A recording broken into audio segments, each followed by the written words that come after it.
I'm Emily, and I work as a child psychologist.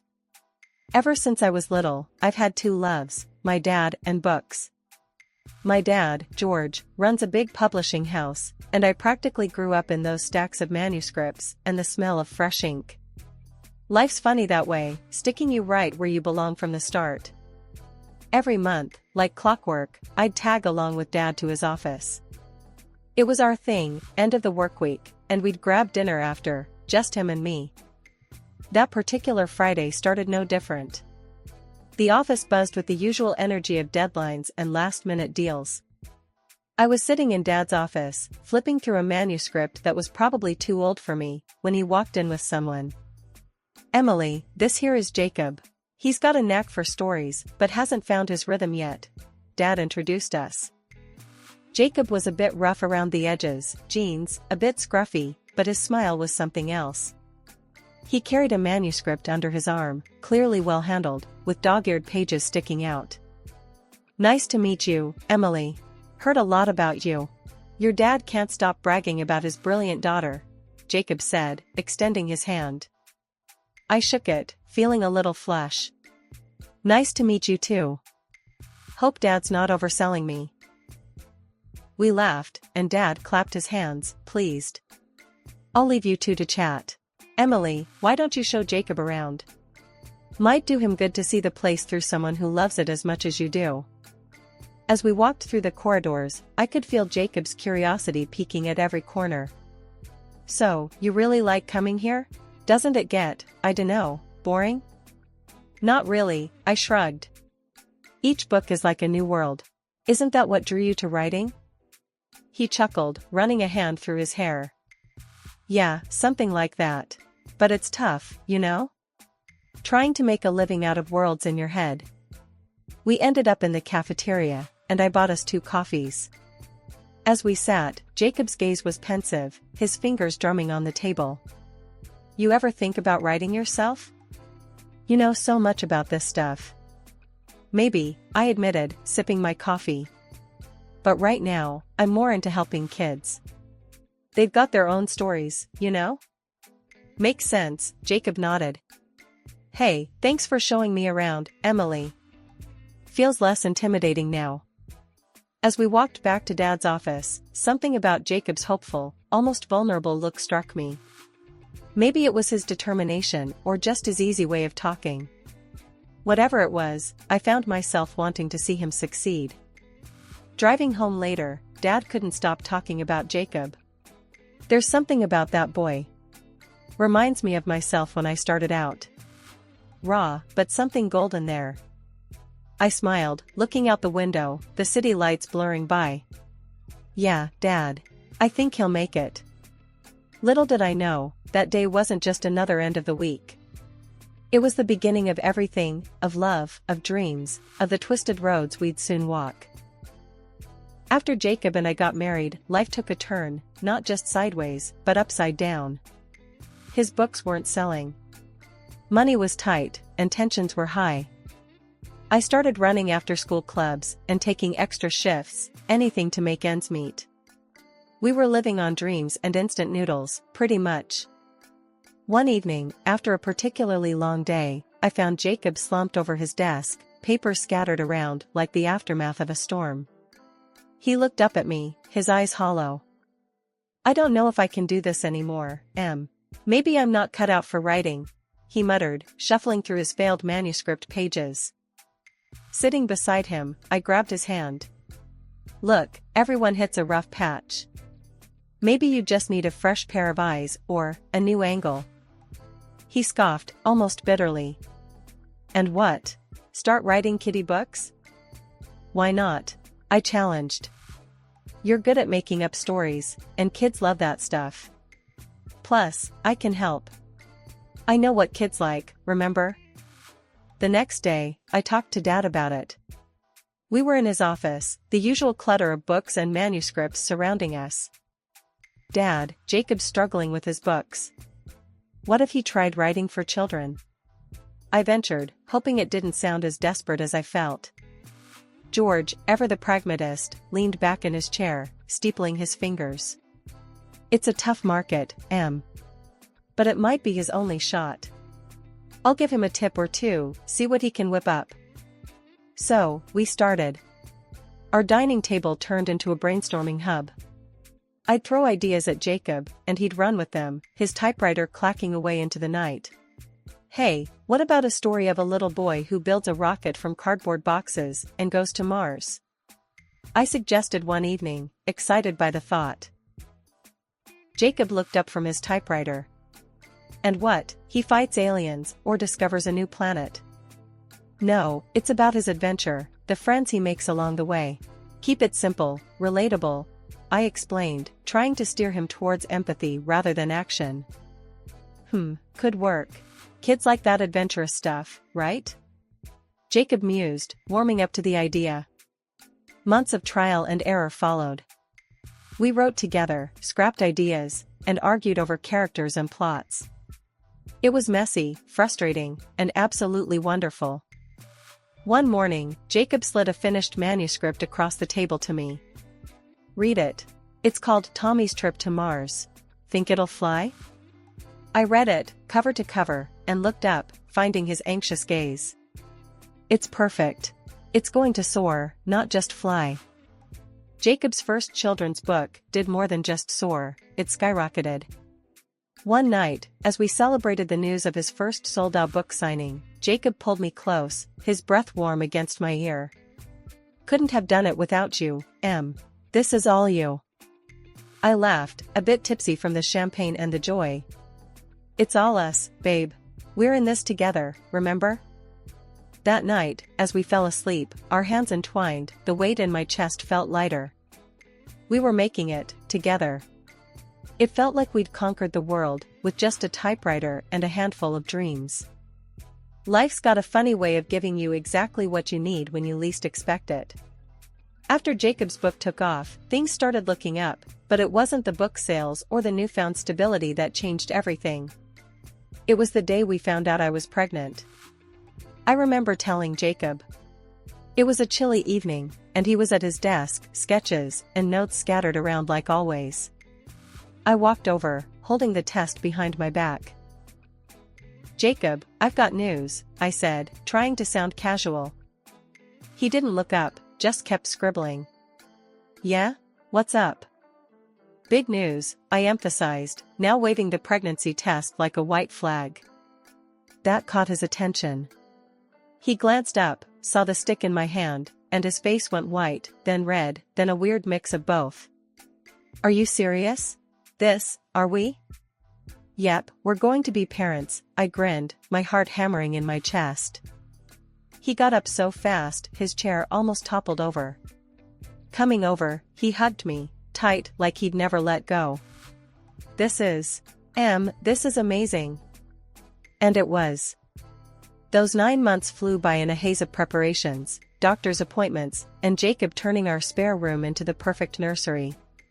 He'd often stand in the doorway, paintbrush or wallpaper in hand, and say something like, "Do you think the baby will like stars or moons better on the ceiling?" I'd laugh, watching him fuss. "Babe, as long as the room is warm and the crib doesn't squeak, our baby will sleep just fine under either." When Sophie was born, it was like our little world finally felt complete. Holding her for the first time, I felt a love so fierce, it almost scared me. Jacob was the same, he'd hover around her like she was the most precious thing. Which, of course, she was. Balancing motherhood with helping Jacob wasn't easy. I'd often work on book ideas or read drafts while Sophie napped. Jacob and I spent countless nights discussing plots and characters in hushed tones over her crib. "Hey, what if the next book is about a little girl who finds a magic seashell?" I whispered one night while Sophie slept. Jacob, looking at our daughter, smiled softly. "That's perfect. She could hear the ocean, or better yet, it grants wishes." I nodded, scribbling the idea down.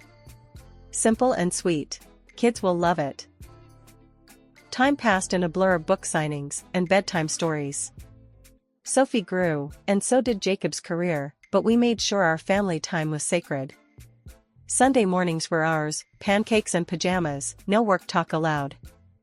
One Sunday, as we were all in the kitchen, Jacob flipping pancakes and me setting the table, Sophie tugged at my leg. "Mommy, can I help Daddy?" I lifted her up and set her on the counter where Jacob could see her. "Sure, sweetie. Daddy could use a good sous chef." Jacob handed her a small spoon. "Okay, boss, tell me where to flip next." Watching them, a feeling of contentment washed over me. This was it. The dream wasn't just the books or the recognition, it was this. Family. Laughter over spilled syrup and Sophie's delighted claps when a pancake landed just right. 20 years of marriage had flown by in a whirlwind of pages and print. With Jacob's writing career in full bloom, thanks to my ghostwriting and his charm in interviews, we had built a comfortable life. I had left my job long ago, pouring my energy into our home, our daughter Sophie, and the books that bore Jacob's name but carried my spirit. That evening, we were at a grand celebration for Dad's 70th birthday at a chic restaurant, a mingling hub of relatives and Dad's publishing colleagues. The atmosphere was vibrant, the clinking of glasses and the murmur of conversations, creating a lively backdrop. I kept close to Sophie, who, at 17, was more interested in her phone than the gathering. Occasionally, my eyes strayed across the room where Jacob was, inevitably drawn to his magnetic presence. Tonight, however, he seemed preoccupied, his attention consistently captured by a young woman with an effortless elegance that made her stand out even in the crowded room. "Who's that with Jacob?" I found myself asking Dad as we stood by the buffet, my eyes discreetly pointing towards the duo. "Oh, that's Laura. She's the new assistant editor at the firm. Been quite helpful to Jacob with his recent projects," Dad explained, his voice indifferent, lost in the normalcy of work relationships. I nodded, a tight smile concealing the churn of unease. "Seems like they've got a lot to talk about." Dad patted my shoulder, his attention already snagging on another arriving guest. "Work's work, Em. He's probably just discussing book stuff. Don't think too much into it." The rest of the evening saw me floating from one group to another, laughter peppering my conversations, yet my gaze involuntarily tracking Jacob's movements. He laughed at something Laura said, his hand lightly touching her back, and my heart sank into an uncomfortable place. Sophie tugged at my sleeve, her eyes rolling. "Can we go yet? This is super boring, and all these old people keep asking about college." "Just a little longer, honey. It's Grandpa's big day," I reminded her, squeezing her hand, trying to drink in her youthful discontent to distract myself from the hollow feeling growing inside me. As the party wore on, the image of Jacob and Laura together became etched into my mind, a nagging reminder that things in perfect-looking gardens aren't always what they seem. I watched them, telling myself it was nothing, just work. But the little voice in my head wasn't buying it. It whispered doubts, seeded suspicions that no amount of rationalizing could quell. The evening air was chilly as the party for Dad's 70th birthday wound down. After hours of forced smiles and chit-chat, all I wanted was a moment to myself, a quick escape to the restroom before heading home. As I navigated the dimly lit corridor, a muffled giggle stopped me in my tracks. The sound wasn't just familiar, it was intimate, a sound that sends chills down your spine when you know it shouldn't be coming from your husband. Peeking around the corner, my heart sank. There was Jacob, his arms wrapped around Laura, the young assistant editor he'd supposedly been just working with. They were tucked in a secluded corner, far from the prying eyes of the partygoers, lost in an embrace that left no room for doubt. I froze, the sight striking me like a bolt of lightning. My stomach twisted into knots as I watched them kiss, a long, passionate kiss that seemed to last forever. The betrayal stung, sharp and deep, as I stumbled back, hiding behind a decorative screen. The laughter and music from the party seemed a world away. Their whispers floated over to me, words that twisted the knife further. "Soon, we'll be happy, just a little longer," Jacob murmured to her, his voice low and eager. Laura responded, her voice a sugary poison. "And then you can leave her, right?" "Yeah, just a bit longer," he whispered back. "I've been sick of her for years. Soon, we won't have to hide." I slipped away quietly, my legs shaky as I made my way to the bathroom to splash water on my face, trying to wash away the shock and the hurt. Looking at my reflection in the mirror, I hardly recognized the woman staring back at me. Betrayed. Deceived. Made a fool of. When I stepped out, attempting to compose myself, I nearly ran into Dad. His face clouded with concern at the sight of me. "Emily, what's wrong? You look pale as a ghost," he said, his hand on my arm steadying me. I couldn't hold it in any longer. The words tumbled out, messy and raw. "It's Jacob. He's having an affair with Laura. I saw them just now, and they were talking about leaving me once he makes enough money from his next book." Dad's expression hardened, his jaw setting in anger. "First thing tomorrow, we're going to see a detective. We'll get to the bottom of this," he said, a protective fierceness in his tone. "Let's get you and Sophie home. You shouldn't be here a minute longer." Leaving the party, the night air felt even colder, biting as the reality of the situation sunk in. Sophie, oblivious to the storm brewing, chatted about the evening, but my mind was elsewhere, replaying Jacob's betrayal over and over. Jacob didn't come home that night, claiming another late night at work. I knew better now. I lay in bed, the emptiness echoing in the room, planning my next steps. The morning after Dad's birthday bash was a rough start. Dad had arranged for us to meet with a private investigator, Mr. Hammond, who had helped him with some minor publishing fraud cases in the past. When we arrived, Mr. Hammond greeted us with a nod, his office a clutter of files and old newspapers. "George, Emily, what can I do for you today?" His voice was gruff, seasoned by years of digging into other people's dirt. "It's my husband, Jacob.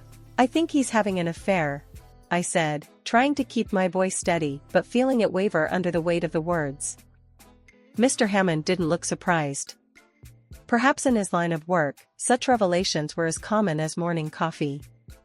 "All right, tell me everything. The more details, the better I can help you." I spilled it all, the party, the overheard conversation, his secretive behaviors over the past months, and his late nights explained away by work that seemed to never end. Dad sat beside me, his face a mask of fury and concern. Mr. Hammond listened, jotting down notes. When I finished, he leaned back in his chair, tapping his pen against his desk. "I can start looking into this immediately. Surveillance, checking financials, the usual drill. But it will take a few weeks to gather enough evidence." We got the call to come into Mr. Hammond's office on a gloomy Tuesday morning. Walking into his office, the air felt thick with the weight of what was about to be disclosed. Mr. Hammond didn't waste time on pleasantries. "I found quite a bit," he said gruffly, motioning us to sit before he started laying out the evidence he had compiled. First came the photos, Jacob and Laura, not just working late but intimately dining out, walking in the park, entering her apartment, too many moments that they spent wrapped up in each other, far from innocent.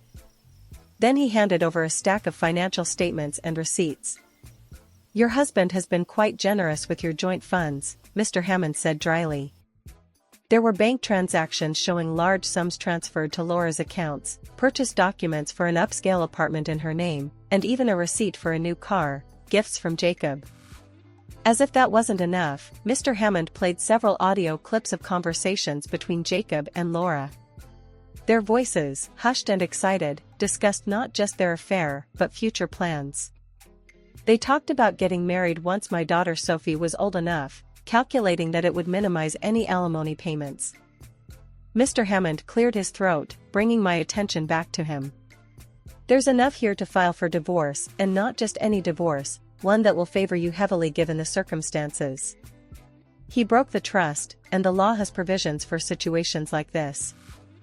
The weekend had finally come, the one where everything was supposed to come crashing down. Dad had concocted a plan, inviting Jacob and his mistress, Laura, to his house under the guise of discussing a new book project. They arrived together, Jacob looking confident as ever, Laura slightly uneasy by his side. The moment he saw me standing there in the living room, his face dropped, and panic flickered in his eyes. He made a move as if to leave, but Dad's stern voice stopped him. Sit down, Jacob. We're not done here, Dad commanded, pointing to the chairs strategically placed in front of his desk. Reluctantly, Jacob and Laura sat down, the former still glancing towards the door, as if calculating his chances. Dad then pulled out a folder, thick with the weight of evidence collected over the past weeks by the private investigator.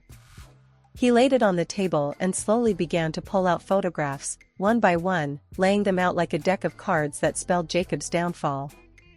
These could make for an interesting book, don't you think? Dad said, his voice calm but with a sharp edge.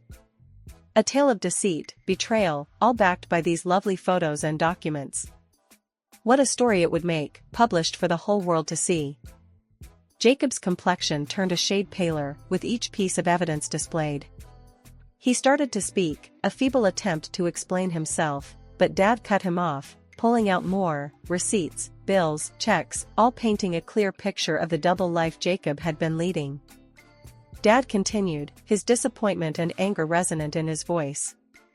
Remember how you got here, Jacob? Emily wrote those first books that still bring in money. She's been behind you, supporting you, and this is how you repay her? As he spoke, Laura, sitting beside Jacob, began to sob quietly, her hands trembling. Amidst her tears, she whispered, almost too low for me to hear, I'm pregnant. I walked over to Jacob with the divorce papers I had prepared. Sign these, I said firmly, pushing the documents toward him. You're leaving with nothing. The house, the savings, the rights to the books, all stay with me. Laura looked up, her eyes wide with fear. I turned to her, my voice cold but clear. And you, I will sue if you don't give up the car and any money Jacob gave you. You can keep the apartment, I'm leaving it to you out of pity for your condition. She nodded frantically, wiping her tears, and quickly agreed, signing whatever I put in front of her. Jacob tried to protest, his voice shaky. This isn't fair. I deserve. Before he could finish, Dad picked up his phone and held it up. Shall I call my friends at the publishing houses, Jacob? How about the major bookstore chains? Let's see how your career will develop in the future. Seeing no way out, Jacob's resistance crumbled. He signed the papers, his hand trembling as he did so. With each stroke of his pen, my future started clearing from the fog of betrayal. The dust had settled, and the silence of the house seemed to echo louder than ever. It was just me now, and Sophie, who was away at college, leaving me to the quiet that wrapped around the rooms like a thick blanket. The finality of it all hadn't fully sunk in yet, the divorce papers signed and delivered, Jacob a part of my past, and my new life waiting to be shaped. I began by taking down every last photograph that included Jacob, replacing them with artwork that Sophie and I had picked out together, and photos of my friends, family, and the many kids I'd helped as a psychologist. One afternoon, Dad came over. So, what's the plan now? You going back to work, or got something else in mind? I paused, a book in hand, and turned to him. I've been thinking about that. I want to write, Dad. Not just ghostwrite, but really write, my name on the books this time. That's my girl, Dad said proudly, his eyes crinkling at the corners. What about? Children's books. But this time, stories that deal with real feelings, challenges kids face growing up. I've seen enough in my practice to know what's missing out there, I explained, excited by the idea that was slowly taking shape in my mind. The following weeks were a blur of activity. I started outlining ideas, jotting down story arcs in the early hours of the morning when the world was quiet, and my thoughts were loud. One evening, Sophie called. She'd been my rock, her calls filled with encouragement and her own college adventures. Hey, Mom, how's the book coming along? It's actually going great, sweetie. It's like once I started, I couldn't stop. I've already outlined 3 stories. I shared, the excitement in my voice mirrored by hers. That's awesome. I can't wait to read them. And Mom, I'm proud of you, you know? Not many could bounce back like you have. Her words warmed my heart, a reminder of how far I'd come. Thanks, honey. That means a lot. I think it's going to be something special. As the months passed, the book took shape, a tangible symbol of my new life. It was filled with tales of courage, understanding, and growth, lessons I'd learned the hard way but was now sharing through characters that children could look up to and learn from. On the day the first copy of my book arrived, I held it in my hands, the title gleaming under my name, Emily Martin. It was more than just a book, it was a testament to my journey, to the resilience of the human spirit, and to a future filled with promise.